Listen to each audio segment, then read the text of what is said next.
Hello, today I'm going to talk about how we use XDP for DDoS protection and with the problems that we have to deal with and how we can what we can propose to better work with that problem. I'm working in Gcore and we're mostly using XDP for DDoS protection, which is not protecting our servers, but protecting servers of our customers that are plenty of theirs. They are very, very different. They have sometimes game support. Sometimes this is something very critical for their infrastructure as DNS. They can be hosting providers and they can even don't know what kind of a traffic they are actually running. So this is very, very different perspective from usually what you get, because you usually write an XDP to protect your own applications, your own code. But here's we using this for some kind of external traffic we cannot directly control. And eBPF is always different for everybody, and being small even for XDP, it's very, very different for what we can see in each application, and which is bring us to the situation when you trying to see some well-known solutions for XDP. It is not something very visible because everybody has his own problems, his own decisions how to deal with that problems, and it's very, very different between everybody. And so even finding a bad solution or good use case is problematic. We do pretty, I would say, unconventional stuff with XDP because we have quite a long eBPF pipelines. We have around 25 to 30 different eBPF applications, and we make a pipeline chains with them and we choose exact pipeline that we want to have to each kind of type of the traffic for each type of the customer. So it's can be very, very different. We do some such thing that is not usual, we run regular expressions inside of software queue context. So we run, we can call this from the XDP side. So what is also very common in our network, so we work with the traffic unidirectionally as much as we can.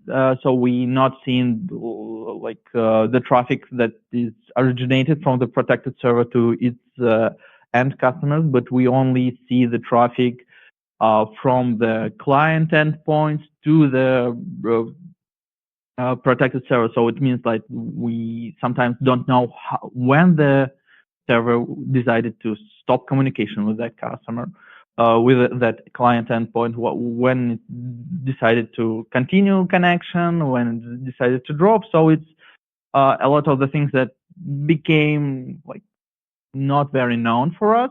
And also because we are processing DDoS traffic, we essentially don't want to pass this traffic, and it brings us to the situation when we have very, very asynchronous traffic loads. We have very huge RX, and the TX is just a fraction of this because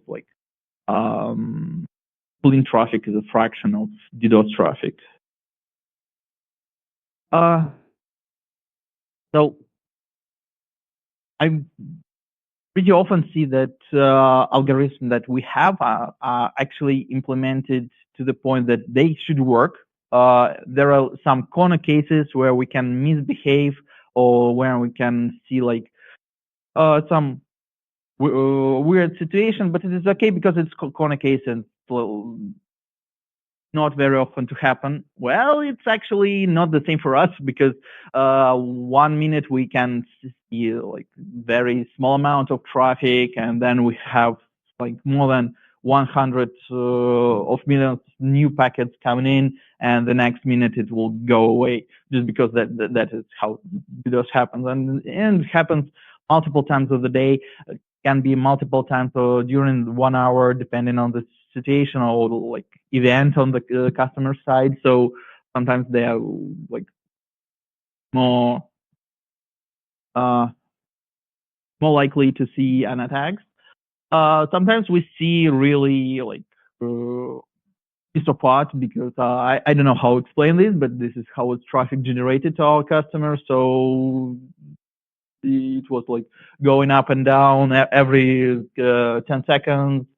And so I pretty like this kind of attacks. They are very, very beautiful. I have a collection of them. Especially they are very beautiful when you see that the good traffic is not affected. So, and while you have that kind of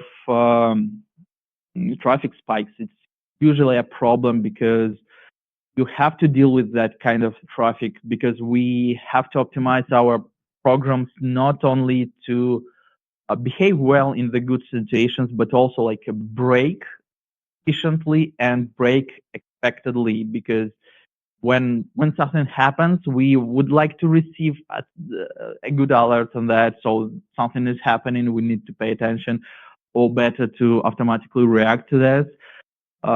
And the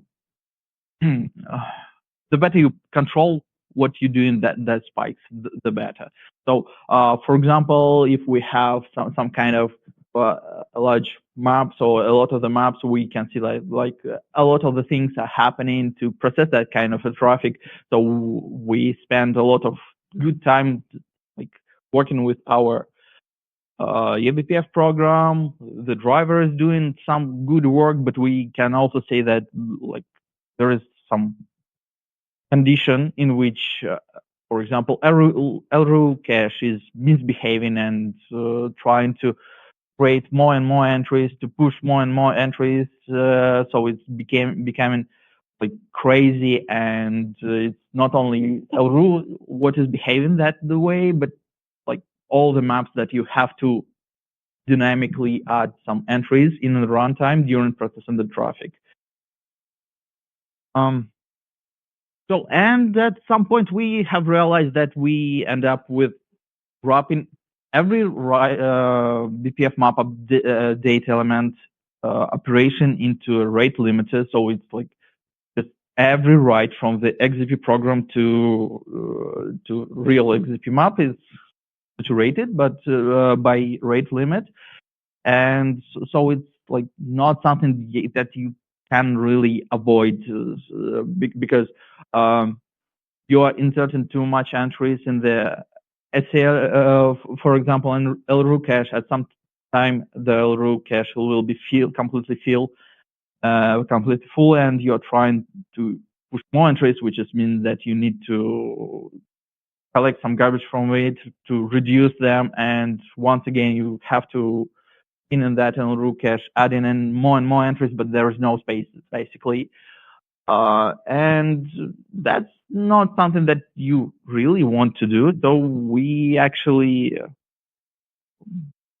end up with having rate limits just everywhere. So for example, let's take a quite simple example. For example, we have written a classification table, which is which is basically we need to classify the traffic using 5-tuple rule, quite the same that IP tables does, and to find which kind of policy should process that traffic. So let's keep that implementation naive. So of course you can do some like clever stuff for that, but let's try to keep it naive for this use case. And but let's invest more in like optimizing this. So because like we have largest perfect match, it is not fast. Let's exchange it with a hash cache for so if we return back, so we can yeah.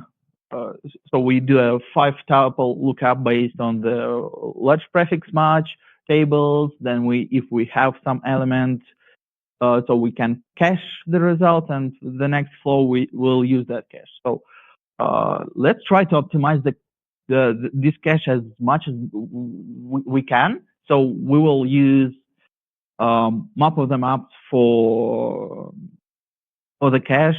So we will use LRU to think about what is happening during insertions of the tables. So not to have a dedicated garbage collector in user space.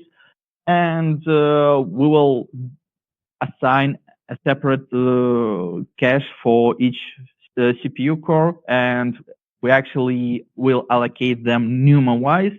eBPF allows us this. So, okay, so let's do some basic scenario. So we will push 100,000 flows, no caching. So we pretty see that most of the time we spend in largest prefix match table. The links are not saturated because we cannot. It's small packets. But we have seen here on Netdev like a lot of examples that the best thing you can do is like reduce your PPS count. I cannot convince the attackers to send us bigger packets, unfortunately. So they still continue sending us small ones. So we will check this scenario mostly. So performance this is baseline performance. So without caching, we can process some traffic. If we enable caching, so it's definitely a big performance increase. It's twice the speed, so quite impressive. But what happens we come to the situation, which is corner case for us, when we have overflows of the tables, when the cache is not big enough, and we actually see that there is a lot of delete and recreate operations in that LRU cache. So we creating a lot of entries all of the time. So so performance is dropping when we enable caching for 10 million on flows. Drop significantly. We actually want to avoid that. And when we enable rate limiting for that operation, so we basically almost went back to the scenario when we have no problem, basically return to the scenario when we have no cache. So rate limiting, that kind of approach is good because we are not dropping the traffic. It reduces our burden for the control plane. We are reducing the load that we shouldn't have. So something that we can throw on and forget. So it just works. It creates no problems. It creates almost no overhead on comparing to like not having this thing. And so it basically works. So which brought us this thing, why we don't have this kind of ability inside of eBPF subsystem. So we are coming with a proposal which I'm working on, and I hope I soon will publish it to the mailing list. So why not enable the rate limiting out of the box for eBPF maps? So we can allow the maps, allow the user to like create the maps from the very beginning with the rate limit. So of course you can do this without allocating, like creating a new thing for the Linux kernel. So you can use another dedicated eBPF maps to only to do the rate limiting. But I think that here we not like reaching the aim of performance or whatever. We are reaching here a point that we are providing a better API for the users, so they can think from the very beginning that we can. So there is maps that all the dynamic with the dynamic allocation maps now supports the rate limit. So why at all I need the rate limit on my map? Which kind of value I need to put? And it should bring us to the situations when developers start to think more about the corner cases of their application. And here we can understand what is happening. Of course, for some maps, the rate limit is actually some kind of native thing. For example, ring buffers or perf events. So you skip an event, so skipping entries in ring buffer, and so they are dropped anyway. But it's still, you don't control how much burden you create to the control plane. And when you have a rate limit integrated in your eBPF application that way or another, you actually can control how your eBPF application reacts to that overflow. So you can, if you have multiple maps in chain, one is LRU map where you put new entries, and you still want in user space to get an idea which entries have you pushed in that map. So BPF poll is not implemented for hash maps. So you cannot poll the information of what you have actually pushed just now into the map. And even more, you cannot really dump all keys and dumping all keys in from the map, which is constantly having entries added and deleted, is also a problem. So in that case, you can understand that, okay, I have failed to create a new entry in my cache, so I don't want to raise for the control plane a notification that a new entry raised. So, and it gives you much more control on the application side. When you wake up your user space companion app, what kind of event you are going to push that. And so that should be quite easy. At the same time, we don't always want to rate limit to be effective. For example, if we use that kind of a cache to store the traffic of, let me give you that kind of example from the real life. So you use that cache information for the accounting of the connections. And you move your system from the maintenance to the production. So it's starting receiving the traffic just immediately. And definitely you had no possibility to feed your cache table with some information on the current connections. You want to learn this kind of information just dynamically and allow everything and not to break the connections. So for example, in that case, you want to get into the special state of your eBPF application when you just like feeding your cache as quick as you can, pushing all the entries there without any saturation. So both of the situations are really, really possible. We have seen that this thing is worked in majority of the situation, and it saves our lives and it saves our sleep during the night, during the attacks happen. So I think that all the developers should have ability to benefit from that just out of the box, not caring about what the workloads are. So to encourage the developers to use the more rich API to think about the situation, what they are going to have. Another problem that we have faced is related to objects with a limited time life. So it is. Just to interrupt you. Yeah, sure. One clarifying question. So, is there any reason that you cannot implement that in EF? No, as I said, there is no reason that you cannot implement. The reason is I want I believe that every developer should have an ability to learn from the API how to write the safe application, and like putting this into API allows you to do that. So because imagine you decide to do the same thing. You don't know that you need to saturate the rate limit, and you get into the situation where attack happens, you cannot do anything. You are seeing that there is a problem. I can do rollout update. I cannot understand what I to do now. So we have this situation covered by API. And when you develop application, okay, there is a limit. Why I need it, when it will fire, and at least it gives me some idea that I need to test that scenario. Probably it is important. Have you think about how rate limit would work for BPF, perhaps, or Arena?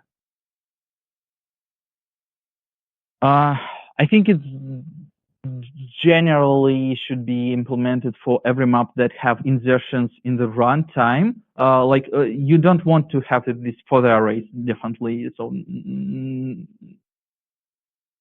every time when you actually hit an allocation during BPF map update, that is beneficial, yeah. And for the arena, it will be also helpful.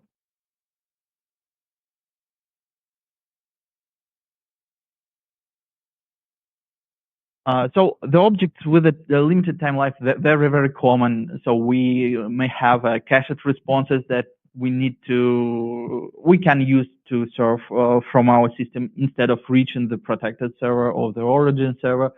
We can have entries in the flow cache tables that it is okay when they overwrite it. It is also like great to see if they disappear after some time, not consuming more space in the flow cache.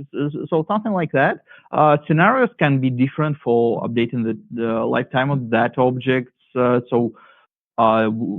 If we have a connection tracking in eBPF, so probably it is very beneficial to update the remaining time life of the object every time when we trying to look it up, or when we have cached responses. So it's definitely not something that you want to do. So basically, you want to only to not to get the stale response from the cache. So yeah, first idea is to implement this over existing tables, so we can implement objects with a limited time life on top of LRU caches or just hash tables. We try to avoid usually using the hash tables because so they at some point they got filled and you have nothing to do nothing you can do from the runtime to work with that situation. You start dropping the traffic until your user space companion app really understands what to do with, how to collect the garbage, what to deal with it. And as I said, we quite often see a very huge spikes, and so it drops. And it's also bring us to the situation when we maybe not have user space application running at that moment as we need it. So we prefer to stick with the LRU caches, and so it all brings us to the point where we have a wrapper function on every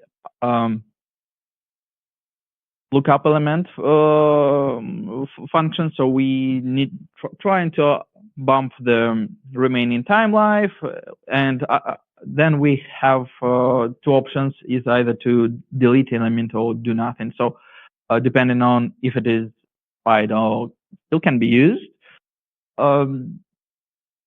Still, deleting is not very optimal case because it creates gain situations when you try to do more operations when you want to eBPF map. So you mostly want to stick to something that already is done on spinning around the LRU cache after the hash lookup was happening. And we also have a problem here that even if the entry is already expired, so every time we're trying to look up it from the map, so the eBPF map actually renews this. And so even if the entry is already stale, but now it's like very, very oftenly accessed, we renew that and put it with a high priority to the map comparing to others, and we can drop the actually objects that we would like to pay more attention, but so we are having what we have.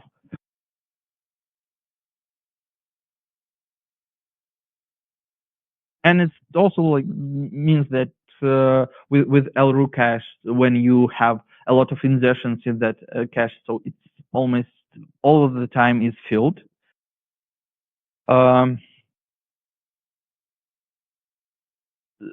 So LRU hash tables are very great when we have a space-based eviction, but they cannot really efficiently track the existing time of the element, and they have their own thoughts what is lifetime of the element. So every time we're trying to access it, so it is renewed, no matter it is going to expire or not. There was an attempt to provide this kind of behavior lifetime to the objects to LRU hash in the Linux kernel mail list once, but the attempt was done to extend the existing implementation also to track the time or lifetime of the element, which is like exactly this kind of problem. So you cannot maintain both the space-based eviction, the time-based eviction at the same time in the same table. It is just not giving what you really want. It works on with other parameters.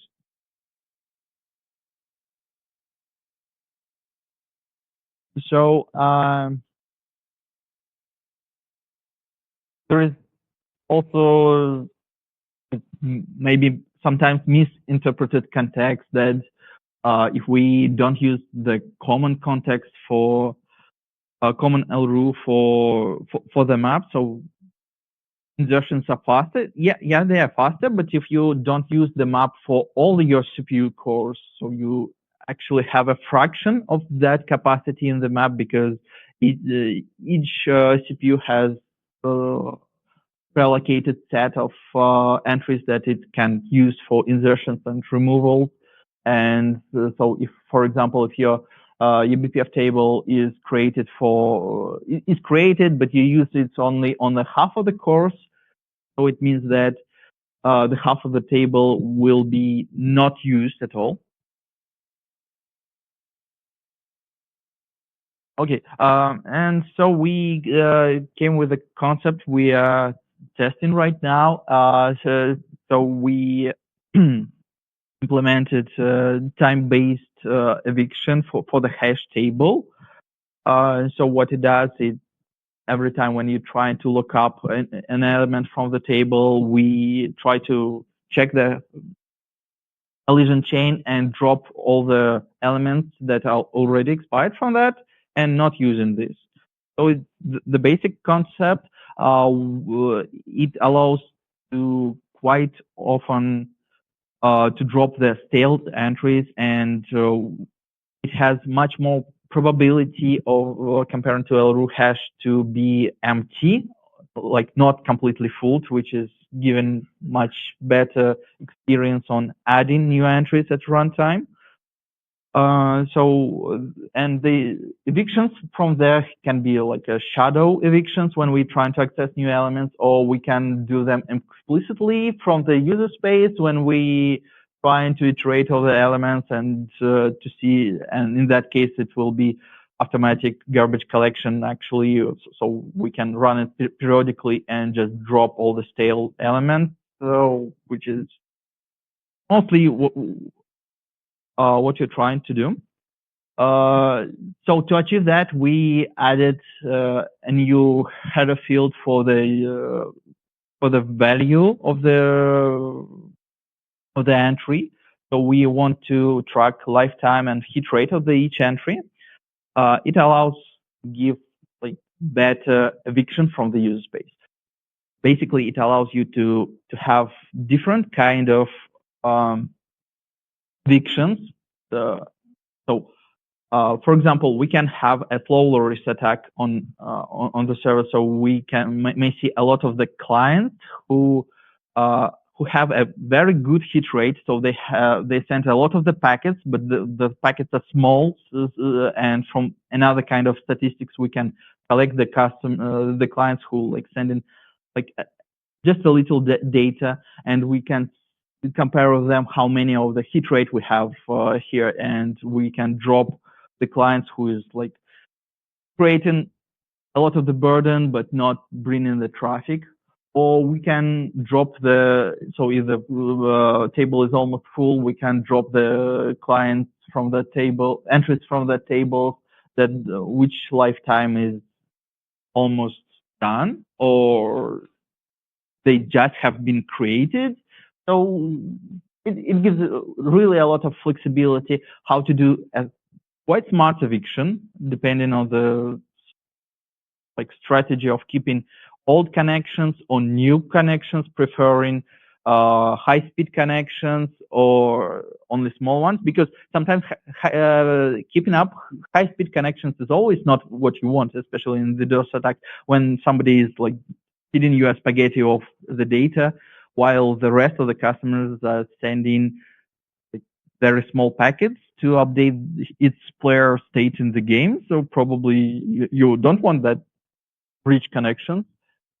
And we think that it's also will allow to do more smart evictions based on what your strategy is. At the same time, we haven't noticed that the lifetime that you need to check is very small. Sometimes it's so it's usually at least seconds. It can be minutes or even higher. So we don't need to really keep track of exact correctness of the timestamp and hit rate. So we can allow quite a good race conditions there. So and we still can have this updates quite fast. So yeah, this is examples of attacks and smart evictions.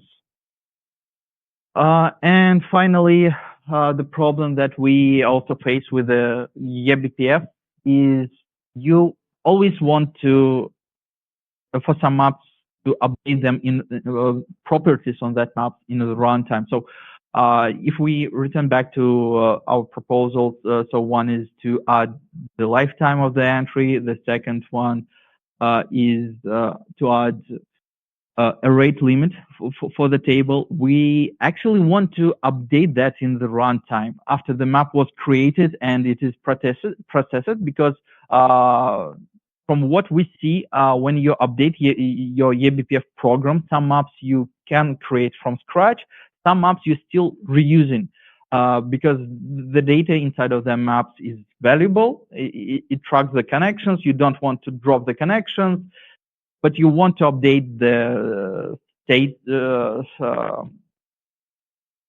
options of that map, for example, rate limit or lifetime of the entry in the table. And we think that that's a scoped approach for eBPF tables is good. We don't need to get this option companion here, because we already have an ability to extract the info of the map from the eBPF subsystem, and it gives the full list of the configured options for the map. But update is like you just want to update a couple of options, and moreover you can update only a few options. And the only problem that we see here is like BTF information, which is exposed for map is still static. It's not dynamic. So when you create the map with some BTF information, so you put that options inside of eBPF in that or another way, probably. And so when you update this, some parameters of the map, you cannot reflect that to BTF. Maybe it's a problem, maybe less of the problem, but so it's not ideal solution. And that's all from my side. Happy to answer any questions.